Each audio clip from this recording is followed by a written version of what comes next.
ஏ guys, நான் உங்கள் engineer ஷரத்தீஸ்வரன் பேசுகிறேன். நாம் இன்றைக்கி ஒரு இன்ட்ரெஸ்டிங்கான ஒரு டாபிக் பார்க்க போகிறோம். அதேமாதிரி இது ரொம்ப இம்பார்ட்டண்டான டாபிக்.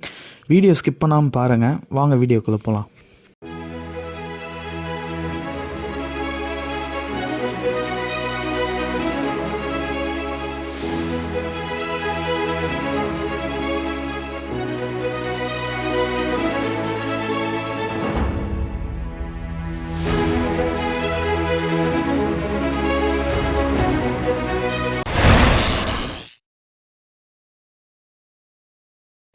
இன்றைக்கி நம்மளில் பல பேருக்கு இந்த சந்தேகம் இருக்கும்.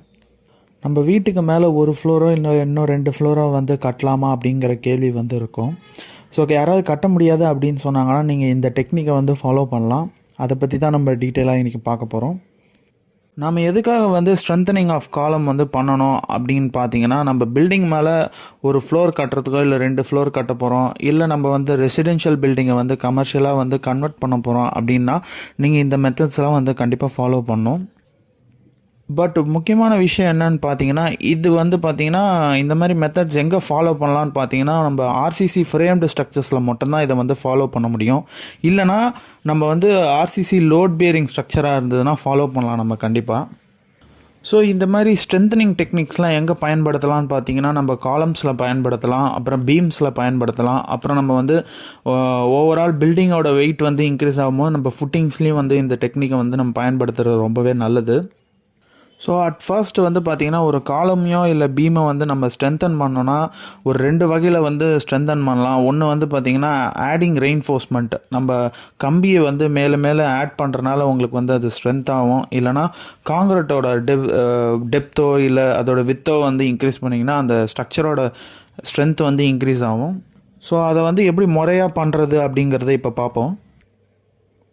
நம்ம ஃபஸ்ட்டு பார்க்க போகிறது பார்த்திங்கன்னா ஸ்டீல் ஜாக்கெட்டிங்னு சொல்லுவாங்க. இப்போ நம்ம ஒரு காலம் இருக்குன்னா சுற்றி அதை ஒரு ஆங்கிள் வச்சு ஃபிக்ஸ் பண்ணிவிடுவாங்க. ஃபிக்ஸ் பண்ண பிறகு வேர்ட்டிக்கலாக இந்த ஆங்கிள்ஸ் இருக்கும், ஹரிசாண்டலாக இன்னொரு ஆங்கிள் வச்சு ஃபுல்லாக வெல்ட் அடிச்சிருவாங்க. ஸோ இதனால் உங்களுக்கு காலமில் ஷியர் ஃபெயிலியரோ இல்லைனா உங்களுக்கு பக்கிள் ஆகிறதுக்கு சான்சஸ் ரொம்பவே கம்மி. ஸோ அதனால் இந்த மெத்தடை யூஸ் பண்ணுறாங்க. ஸோ இந்த மெத்தடு பண்ணுறதுக்கு முன்னாடி பார்த்தீங்கன்னா, நம்ம காலமை மேலே உள்ள காங்கிரீட் கவரை ஃபுல்லாகவே சிப் பண்ணி எடுத்துருவாங்க. சிப் பண்ணி எடுத்துகிட்டு அந்த ஸ்டீல் இருக்குது, நம்ம ரெயின்ஃபோர்ஸ்மெண்ட் ஸ்டீலை ஃபுல்லாகவே க்ளீன் பண்ணிவிட்டு அதுக்கு எப்பாக்சி கிரவுட்டிங் பண்ணுவாங்க. பண்ண பிறகு மறுபடியும் காங்கிரீட்டிங் பண்ணிவிட்டு அதுக்கு மேலே தான் இந்த ஸ்டீல் ஜாக்கெட்டிங் ப்ரொசீஜரை ஃபாலோ பண்ணுறாங்க. ஸோ அடுத்து நம்ம பார்க்க போகிறது பார்த்திங்கன்னா ரெயின்ஃபோர்ஸ்டு காங்கிரீட் ஜாக்கெட்டிங் ப்ராசஸ்ன்னு சொல்லுவாங்க. ஸோ இதை ஃபஸ்ட்டு என்ன பண்ணுவாங்கன்னா, நம்ம ஒரு காலமை நம்ம ரீஆப் பண்ண போகிறோன்னா, ஸோ அதோட பீமு அதோட லோட்ஸ் எல்லாம் பார்த்திங்கன்னா டெம்பரரியாக சப்போர்ட் பண்ணி வச்சிடணும். எதை வச்சு சப்போர்ட் பண்ணணுன்னு பார்த்தீங்கன்னா, வேர்ட்டிக்கல் ப்ராப்ஸ் வச்சு நீங்கள் சப்போர்ட் பண்ணிடலாம். ஸோ அதனோட லோட்ஸ்லாம் குறையும்.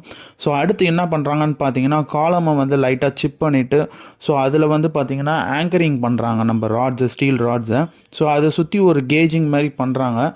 ஸோ அதுக்கு மறுபடியும் ஸ்டிரப்ஸ்லாம் கொடுத்து உங்களுக்கு மறுபடியும் காங்கிரீட்டிங் பண்ணுறாங்க. காங்கிரீட்டிங் பண்ணிட்டு அந்த சப்போர்ட் எடுத்துட்டிங்கன்னா அந்த லோடு உங்களுக்கு அடிஷ்னலாக இது உங்களுக்கு ரெசிஸ்ட் பண்ணும். ஸோ அதுக்காக இந்த டெக்னிக்கை யூஸ் பண்ணுறாங்க.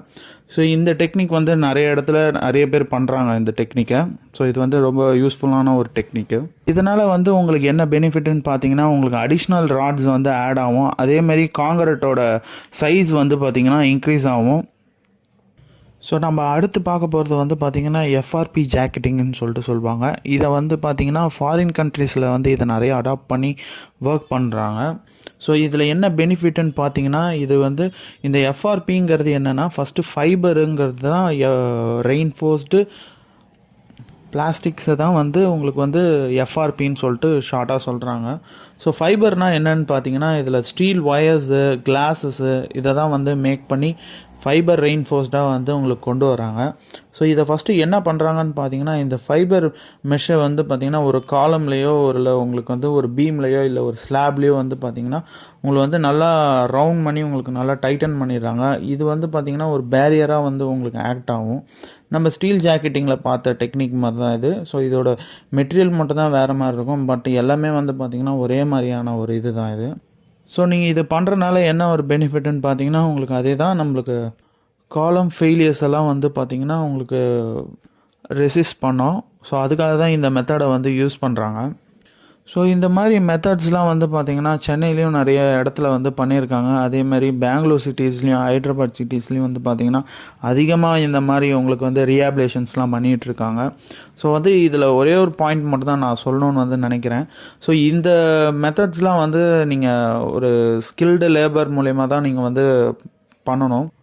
அதே மாதிரி ஒரு ஸ்ட்ரக்சரல் கன்சல்டண்ட்டோட ப்ரொசீஜர் படி தான் நீங்கள் ஃபாலோ பண்ணணும். நீங்களாம் வந்து எதுவுமே வந்து இதை ப்ராக்டிஸ் பண்ணாதீங்க. இது வந்து அட்வைசபிளும் கிடையாது உங்களுக்கு.